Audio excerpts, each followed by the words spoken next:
Fala, Claudionor, meu querido. Vou iniciar aqui a apresentação do nosso, nosso grupo Paysan 2, que é constituído por mim, sou o Rodney, né? E pelo Levi. Eu vou ficar aqui responsável pela, pelo conto da história, né? Como que a gente desenvolveu a história desse jogo. Então, bora lá.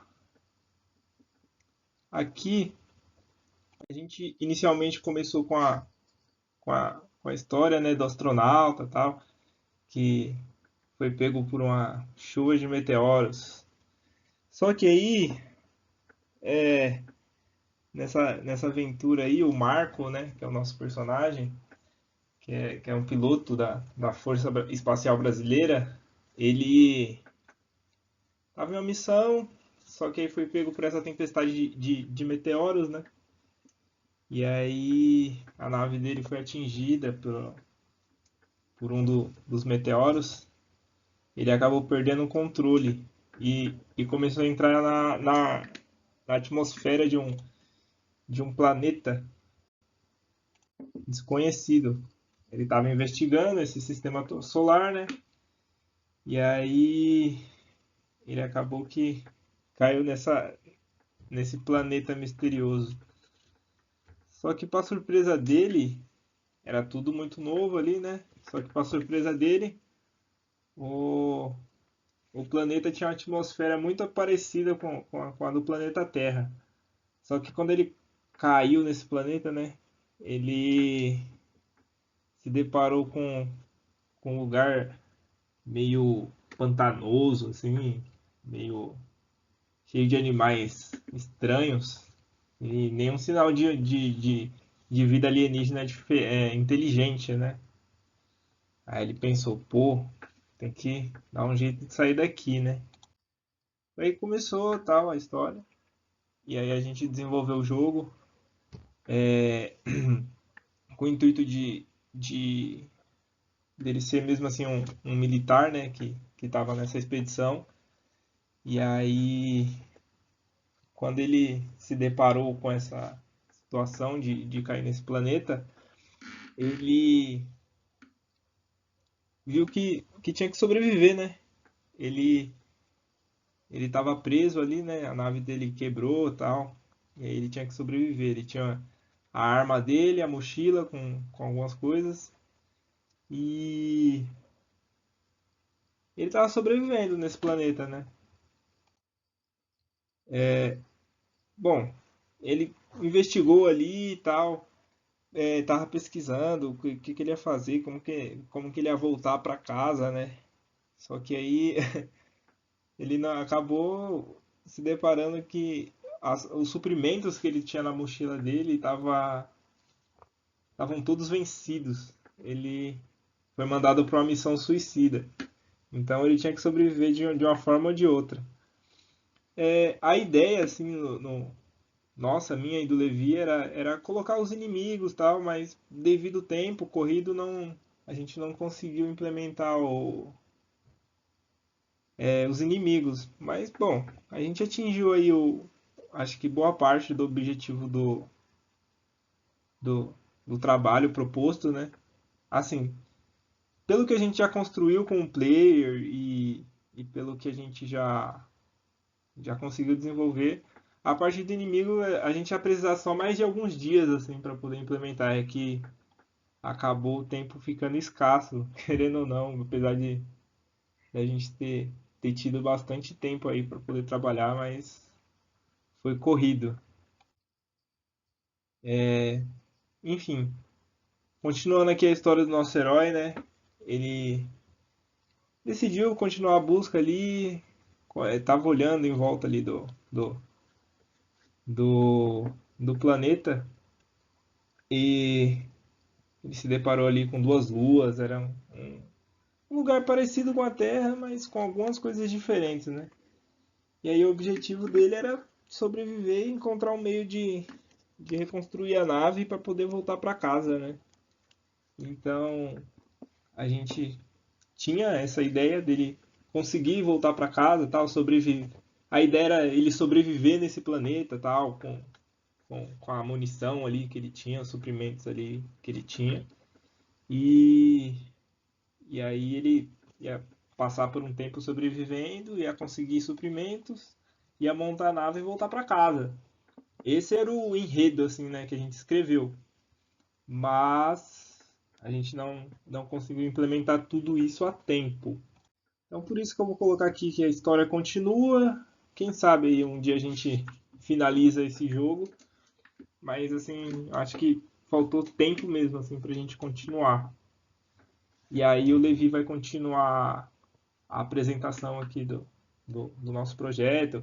Ele vai explicar o código, vai explicar como que a gente fez para fazer as transformações do player, a questão do salto, a questão da reflexão, translação, enfim, todo esse conteúdo que foi passado em aula.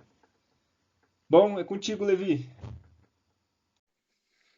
Boa tarde, professor. Aqui quem fala é Levi Alves, aluno do oitavo semestre de Engenharia da Computação da Unasp, e eu venho aqui apresentar o meu trabalho feito juntamente com o Rodney Barbosa. Primeiramente, eu vou apresentar cada arquivo feito para o funcionamento do jogo, e em seguida eu mostro como que o jogo está rodando no meu computador. Primeiramente, eu vou iniciar com o main. Antes de tudo, a gente teve que importar a pasta Pygame para fazer uso de todas as suas funcionalidades. E logo após isso, eu fiz uma pequena peripécia aqui com o PyAutoGUI também, para ele pegar automaticamente o tamanho da minha tela. E eu coloquei uma música para o jogo. Eu iniciei a minha classe como qualquer um iniciaria. Eu defini primeiro a minha janela. Aqui eu utilizei do PyAutoGUI para pegar a minha janela e multiplicar por 0,85 para que ela caiba dentro da minha janela e fique proporcional, independente de qual tela usar. Se for do meu computador, do computador do Rodney, do computador do senhor ou da faculdade. Coloquei o display como lesma metálica, que é uma piada de Metal Slug, só que para português. Construí um self loop e um self FPS, para a gente poder controlar o FPS do nosso jogo e para a gente poder deixar essa tela infinita. Fiz a função de self draw, de depth draw, para que o jogo se desenhasse na janela. E aqui foi a função de evento, para caso o usuário selecionasse o pygame.quit, ou seja, o botãozinho de X, o self loop ficasse igual a false. E aqui, enquanto o self loop for true, ele irá atualizar tudo do jogo. Ele irá desenhar, ele rodará o evento, dará update no jogo, dará update no display e o FPS ficará cravado nos 30. Bem, agora eu vou explicar o arquivo jogo, que foi onde nós importamos as imagens para que o main desenhasse elas na nossa janela.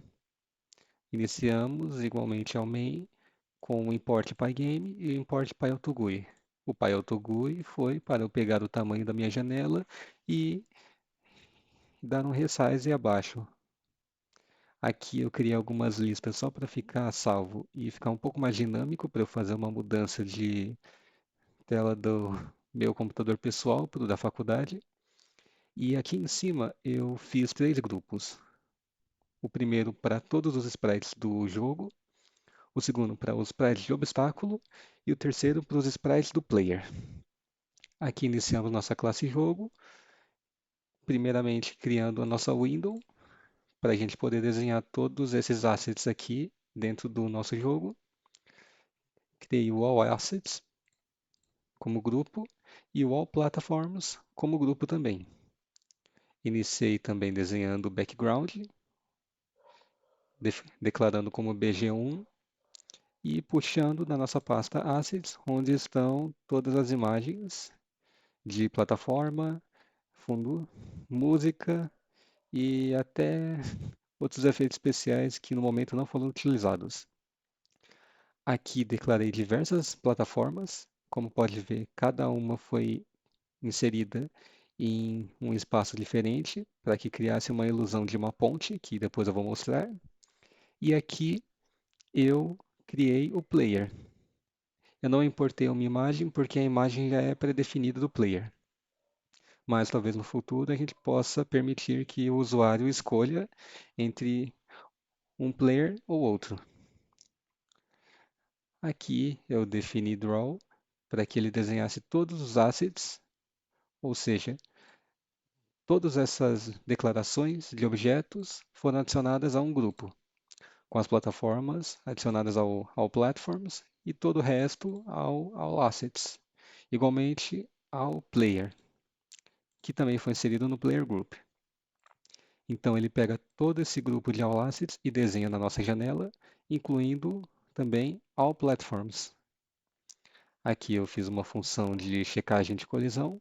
Para cada obstáculo que estivesse no Obstacle Groups, fizesse uma checagem de se o retângulo do player colidisse com esse retângulo e a velocidade do player fosse maior que zero, ou seja, o player estivesse caindo, a parte de baixo do retângulo do player, ou seja, a parte de baixo da hitbox, seria igual ao y do obstáculo. E aí declararia o player's jumping como false, ou seja, o player não está mais pulando. Se esse JSpeed, que é a velocidade de queda do player, for igual a zero, e o retângulo esquerdo do player for maior que o retângulo esquerdo do obstáculo, e também se o y do retângulo for menor do que a parte de baixo do retângulo do obstáculo, ele vai passar. Ou seja, no caso da ponte, que eu vou explicar um pouco mais a fundo, na verdade eu acho melhor explicar agora. Como pode ver, esse é o nosso player. Ele pode se movimentar da direita para a esquerda, ele pode pular, pode também tirar. O que fizemos aqui foi que, se o y do topo do player fosse menor do que, do que a parte de baixo da plataforma, ele pudesse passar de baixo sem problema. E aí, no momento que ele pisar em cima, ele vai ficar em cima da plataforma e andar como se fosse uma ponte. Basicamente, tudo isso foi para checar a colisão entre o player e essa ponte que fizemos. E aqui fizemos o update também do jogo com allassets.update, o player.update, ou seja, ele vai atualizar todo o movimento do player e também vai atualizar a função de check collisions. Bem, agora eu vou falar do arquivo obj. O arquivo obj ele será responsável por fazer o movimento do player e também por redimensionar as imagens de acordo com o gosto do usuário. Então, primeiro iniciamos a classe obj, vamos declarar uma variável selfImage e aí, nessa selfImage, a gente carrega a imagem que o usuário inseriu aqui. Aqui a gente vai declarar a altura e o comprimento do objeto. Vamos declarar um self-tipo, que será o tipo do objeto. E aqui embaixo a gente fará uso desse self-tipo, como por exemplo, piso. Se o tipo for piso, ele terá uma escala específica dele, assim como o obstáculo e a plataforma terão as escalas específicas deles. Damos um update em cada um dos tipos, e cada update será diferente também dependendo do objeto. O offput, ou seja, offput seria a distância que a hitbox está da imagem, seria ajustada de acordo com o tipo e ele daria o update para finalmente imprimir na tela. Criamos também a classe BG, que seria bem mais fácil do que implementar esse self-tipo para o background ou fundo. Fazemos a mesma coisa, de declarar um self-image e carregar uma imagem de acordo com a inserção do usuário. E aqui a classe player, que é onde a gente vai iniciar o nosso player. Se o tipo for jogador, ou seja, se for um player jogável, a gente vai carregar uma imagem aqui que seria ele e idle, ou seja, estático, parado. Eu usei a função inRange para a gente carregar 6 imagens dessa para simular uma animação estática do personagem. Criei uma self-index que vai ser uma que vai auxiliar nessa movimentação no código abaixo e aqui todas as declarações. Aqui foi a declaração das imagens de corrida do player, ou seja, a animação dele correndo é feita aqui, da imagem de tiro é feita aqui e de pulo aqui. Como o pulo é estático, só tem uma imagem. Aqui são as variáveis para a checagem de hitbox, contendo a altura, comprimento e a extensão de onde o player pode caminhar até o momento. Aqui seria para a gravidade, ou seja, assim que o player atingir seu pico de pulo, ele retornará ao chão. E aqui a gente esqueceu de comentar, mas seria o código responsável por espelhar a imagem, caso o usuário queira movimentar o player da esquerda para a direita e da direita para a esquerda. Aqui nós fazemos uma função de animações e cada if será responsável por uma animação específica. Se o player estiver pulando, a gente fará animação de pulo. Para animação de movimento, nós utilizamos a checagem de keys, onde keys a gente verifica aqui da esquerda e a da direita. Esta parte aqui a gente utiliza o index, como eu falei acima, para auxiliar na verificação das imagens. E aqui, se o index run for igual a 4 e ele não estiver pulando, ele vai tocar um som específico, que eu declarei acima também, que é o som de corrida. Também verifiquei aqui que se esse index, que é o auxiliar, for maior do que o comprimento das quantidades de imagens, ele vai zerar e reiniciar, enquanto ele estiver pressionado uma das chaves. Também coloquei aqui o som de corrida para tocar. Aqui a gente vai declarar a imagem do player como imagesRun, que é o vetor de imagens enquanto o player está correndo. Transformamos aqui com o Pygame Transform. Aqui utilizamos bastante o flip, porque se o usuário pressionar para a esquerda, a gente teria que inverter a imagem. Então, fizemos a utilização do pygame.transform.flip para espelhar a imagem para a esquerda e, caso seja para a direita, será normal. O self-flip vai ser false e o transform vai ser tudo false também. Para animação de tiro, fizemos com que utilizasse a barra de espaço. Se ele não estiver atirando e começar a atirar, ele vai entrar no if. Faz o mesmo loop que tínhamos feito aqui com o index para auxiliar. E aqui nós fazemos a escala da imagem novamente. Como dito aqui o comentário, foi ajustado o tamanho do X pela imagem de tiro ser mais larga do que a da idle e corrida.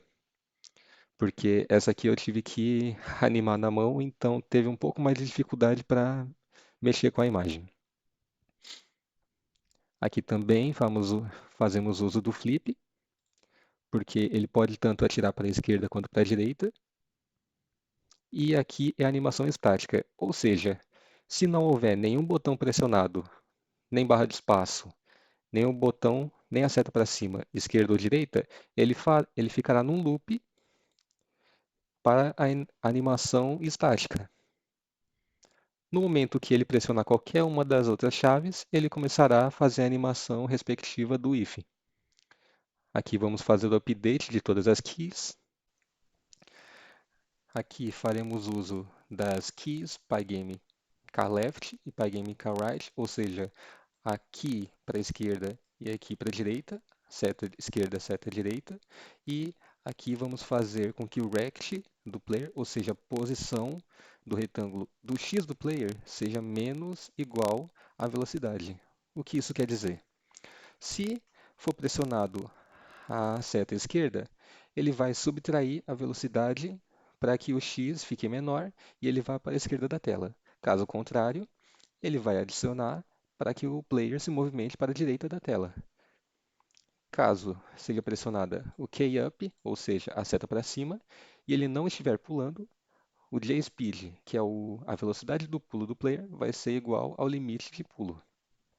E a gente colocará aqui o boolean de ele está pulando como true. E aqui adicionaremos o y do player com o jspeed, que será igual ao jump limit. Aqui também fazemos a checagem de pulo. Se ele estiver pulando, jspeed vai adicionar 0.7. Isso foi uma escolha nossa mesmo, para que houvesse um pouco mais de peso no player. Aqui fazemos a checagem de que se o y do player for maior ou igual à altura limitada, a altura limite que colocamos, o self-jumping, ou seja, vai ser false, esse boolean, e o jspeed, que é a velocidade do pulo, vai ser zero. Ou seja, assim que o player atingir seu pico, ele vai ficar estático, e aí começa a cair. Aqui também fizemos um if, caso o player, caso o player esteja atirando para a esquerda, pois tivemos um problema aqui que quando o player atirava para a esquerda, a hitbox se mantinha a mesma, mas o player se movimentava para a direita. A gente criou essa variável aqui para que a hitbox ficasse correta de acordo com a imagem. E aqui fizemos uma função básica para que a música parasse, caso o usuário não gostasse da música ou quisesse que parasse mesmo. E aqui também, depois de tudo, colocamos para dar update nas animações. Ou seja, esse código todo vai ser atualizado aqui. E agora eu vou mostrar como que o nosso jogo ficou até agora. Foi algo bem simples que fizemos, mas que, querendo ou não, demorou muito tempo, já que tivemos que começar do zero, sem muitos assets prontos, sem nenhuma ideia base, a gente fez tudo do zero. Então, como podemos ver aqui, assim que eu aperto o botão direito, a seta direita, o player se movimenta para a direita e quando eu aperto a seta da esquerda, ele se movimenta para a esquerda. Assim que eu apertar a seta para cima, ele pula, atinge seu limite e começa a cair, até que ele atinge o limite do chão. E como podemos ver, se eu não pressionar nenhuma key, ele faz a sua animação. Caso eu aperte a barra de espaço, ele faz a animação de tiro e também produz um som enquanto atira. E novamente, implementamos a hitbox aqui, dentro dos objetos declarados acima do arquivo obj. E também ele pode pular de cima dos objetos até atingir a hitbox do chão em si.